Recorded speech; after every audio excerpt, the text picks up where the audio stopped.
La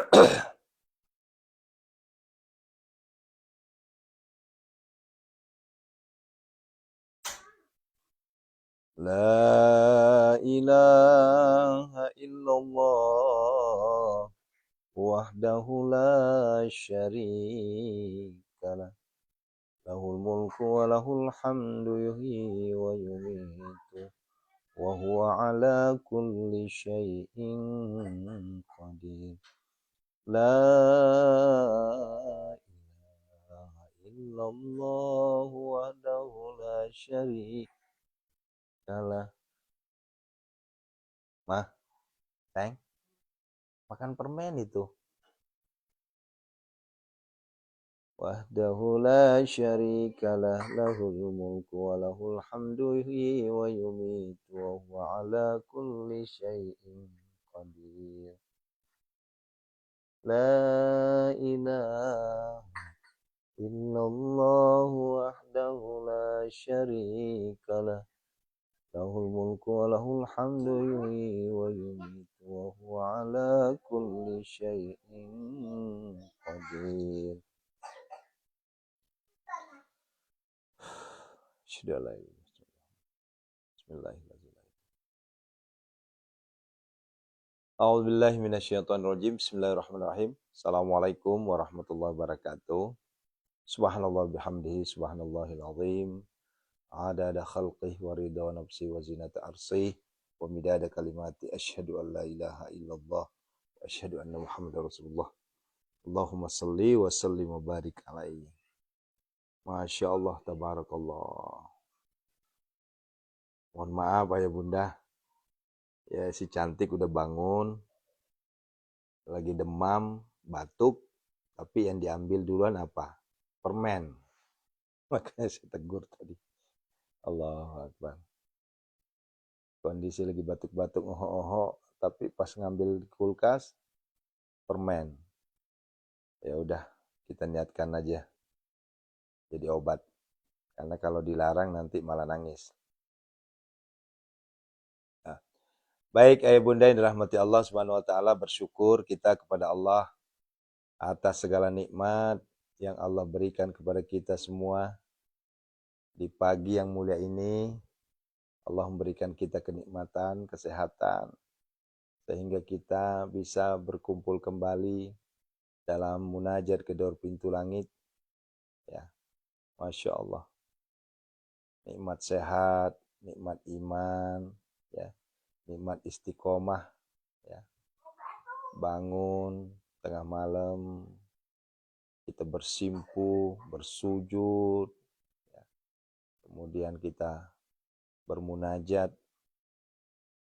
Ini adalah nikmat yang Allahu Akbar, Masya Allah. Terlebih saudara kita yang sudah istiqomah tilawatil Quran, ya, Masya Allah. Ya gratis pula katanya Bu Sunarsi. Ya insya Allah gratis Bu, ya. Kita nggak pernah minta bayaran. Kita nggak pernah minta barter, ya. Allahu Akbar.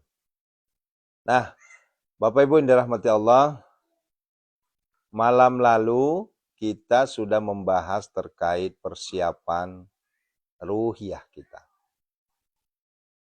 Menjelang Ramadan tentunya charger pertama adalah ruhiyah. Bapak Ibu menunaikan ibadah puasa tanpa adanya charger ruhiyah, itu nanti akan hampa. Kenapa? Karena di situ tidak ada dorongan spiritual. Ya. Nggak ada dorongan spiritual. Jadi puasa itu hanya sekedar menahan diri dari lapar dan dahaga. Ya. Tetapi berbeda dengan hamba-hamba Allah, ya, yang berpuasa melakukan saum dengan dorongan ruhiyah, itu akan terasa nikmatnya. Kenapa? Karena di situ ada nilai spiritual yang tidak bisa kita ungkapkan. Ini nih agak-agak mungkin agak dalam, ya. Bahkan dulu waktu saya kuliah, ada salah satu dosen saya mengatakan begini, secara pandangan kacamata ekonomi, puasa itu hanyalah perpindahan antara makan malam dan makan siang. Ya, perpindahan. Makan siang jadi makan sahur. Itu hanya perpindahan gitu. Itu pandangan secara ekonomi.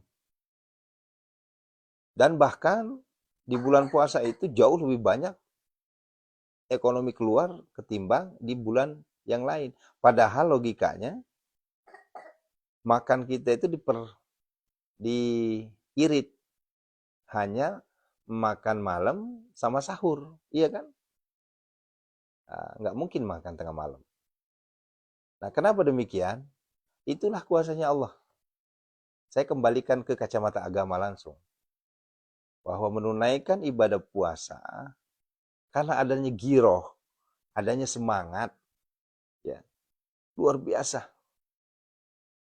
Ya. Dorongan spiritual kita, itulah yang kita bahas kemarin itu. Ya,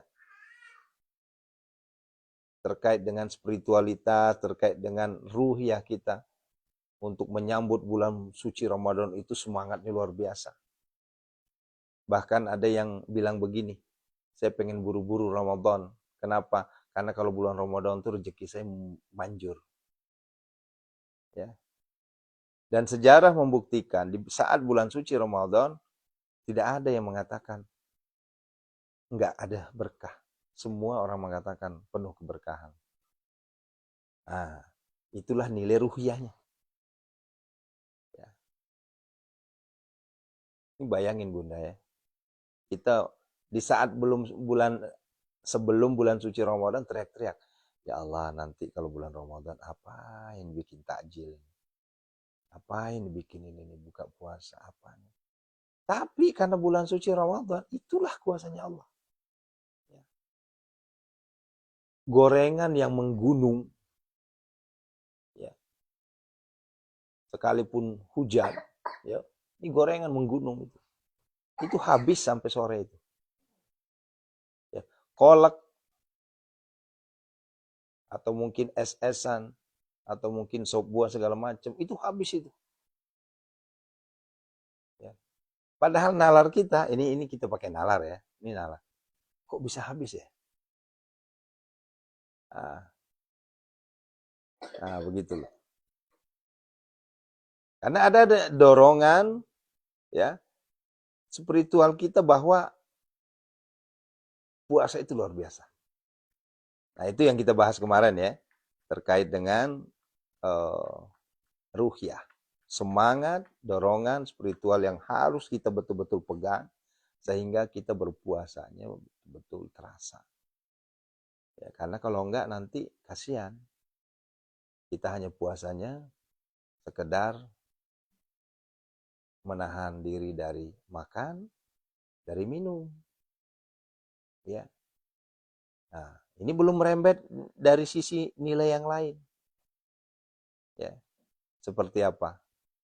Oh, ternyata kita juga menahan diri dari syahwat. Kita juga menahan diri dari penglihatan. Nah, makanya puasa itu dibagi beberapa tingkatan. Nah, itu nantilah. Untuk beberapa tingkatan nanti kita bahas. Begitu. Coba kalau misalnya kita puasa hanya sekedar menahan diri dari puasa, makan, minum, kayaknya orang-orang semuanya bisa kok. Tapi puasa versi Islam itu beda, ayah bunda. Ya. Kalau bapak ibu hanya sekedar menahan diri dari lapar dan dahaga, itu cuma dapat capek. Ya. Tetapi karena adanya ruhiyah kita yang masuk dalam diri kita itu, kita menunaikan ibadah puasa, itu lapar nggak terasa. Haus nggak terasa. Ya. Ya, bahkan mohon maaf ya, ini mungkin banyak sisi medis di sini ya, melihat puasa itu luar biasa. bukan hanya sebagai langkah untuk diet, tapi obat. Termasuk ketika saya sedang kolesterol tinggi, udah naikin lagi tuh puasanya tiap hari. Bukan Senin Kamis lagi. Ya. Bukan Daud, tiap hari. Ya. Kemudian kalau kondisi lagi badan terasa berat banget, ya timbangan naik terus, coba puasa. Nah apalagi ini bulan Ramadan. Ya. Dan bulan Ramadan itu luar biasa. Ya. Nah, kemudian yang kedua, saudaraku yang dirahmati Allah Subhanahu wa taala, setelah kita persiapkan secara ruhiyah kita, maka yang kedua yang harus kita persiapkan adalah jasa dia. Silahkan dicatat. Yang pertama adalah ruhiyah, yang kedua adalah jasa dia. Setelah itu nanti apa? Fikriyah kita. Setelah itu terakhir adalah maliyah kita. 4 itu yang harus kita jaga. Nah, kita bahas satu-satu ya. Kemarin ruhiyah sudah. Sekarang hari ini kita bahas terkait dengan jasa dia. Apakah yang dimaksud dengan jasa dia? Jasad kita, tubuh kita pelihara. Kita persiapkan menjelang bulan suci Ramadan. Ya. Salah satunya adalah ayo dari sekarang kita hindari hal-hal yang mubazir. Kita hindari hal-hal yang sia-sia. Ya. Kalau misalnya memang tidak terlalu penting bergadang, ya udah nggak usah bergadang lah. Kita persiapkan buat Ramadan. Ya. Kalau di bulan Ramadan kita bergadang, kita duduk di masjid dengan niat bertafakur kepada Allah, dihitung nilainya sebagai nilai iktikaf. Nah, kan begitu. Tapi kalau seandainya kita di rumah, cuma nonton bola, atau mungkin scroll HP, ya, bergadang sampai jam 11, jam 12 baru tidur, ya, munajat gedor pintu langit, sudah membangunin jam 00, ini baru tidur. Nah, ini harus dijaga. Ini harus dijaga. Ya. Kalau tidak terlalu penting, nggak usah bergadang. Kenapa? Karena kalau kita bergadang, nanti tenaga habis, badan lemes. Ya kalau bergadangnya kerja, bergadangnya berzikir, ya mungkin ada target sesuatu, nggak jadi masalah. Ini terkadang kita ini banyak membuang waktu sia-sia. Ya. Makanya kadang ya Allah, saya mikir ya Allah. Apalagi mohon maaf kalau ada di antara kita sudah menjadi panutan seorang tokoh agama, seorang ustadz, ya mohon maaf gitu ya. Terkadang cuma duduk, bergadang, ngerokok, ngopi, coba buat apa? Sayang gitu loh waktu. Kenapa nggak buru-buru tidur supaya bisa bangun tengah malam untuk bersujud, bersimpuh. Ya. Apalagi, ya mohon maaf, di bulan suci Ramadan, maksimalkan istirahatnya. Ya. Coba. Nah, ini persiapan kita menjelang bulan suci Ramadan itu, jasadiah ini betul-betul dari sekarang dijaga. Harus kita jaga. Dan bukan hanya dari sekarang, nanti seterus-menerusnya sampai di Syawal itu dijaga terus. Supaya apa? Tujuannya apa? Agar supaya ibadah kita di bulan suci Ramadan itu selalu sehat walafiat. Kan begitu. Ketika berbuka, lihat-lihat. Ya. Udahlah panas terik, siang bolong. Ya, pas buka puasanya langsung es, langsung gorengan, malamnya langsung radang. Hati-hati. Pelihara jasa dia. Nah, ya biasa kan kita, apalagi maaf ya, kalau kita tinggal di tanah Sunda, kalau nggak ada gorengan kayaknya hidup itu hampa. Ya. Ini saya sudah 24 tahun tinggal di Sunda, di Bogor, ya, dan sudah 18 tahun saya dibersamai oleh seorang bidadari Sunda. Saya ngerasa kalau namanya sore itu buka puasa, kalau nggak ada gorengan kayak hampa. Ya, ya nggak ngelarang sih, cuma kurangin. Ya, nah, begitu. Yang paling parah lagi, siangnya panas banget. Ya, sorenya yang pertama kali diminum adalah es buah. Temannya adalah pasti bala-bala alias bakwan.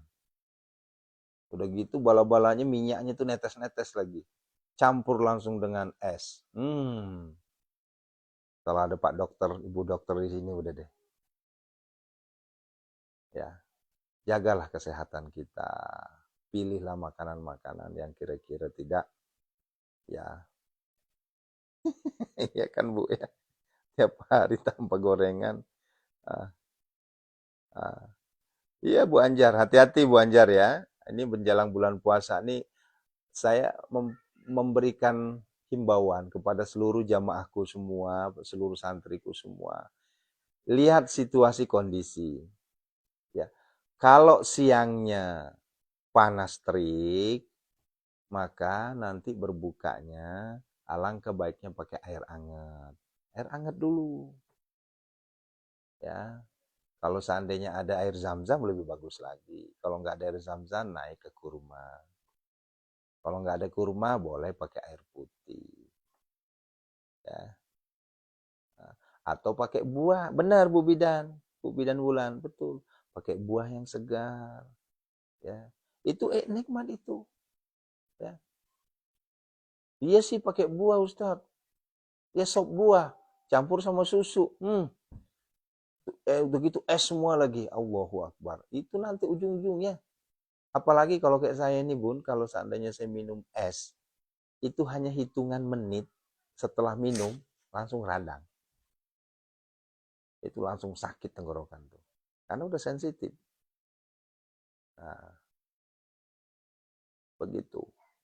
Nah, beda dengan kalau di yang sedang penghujan. Karena kan ini aja ada juga yang sedang musim hujan. Sama tuh, minumnya air hangat juga. Kurma, buah, air hangat. Nah, ini kenapa sedetail ini saya sampaikan, ini adalah langkah mitigasi kita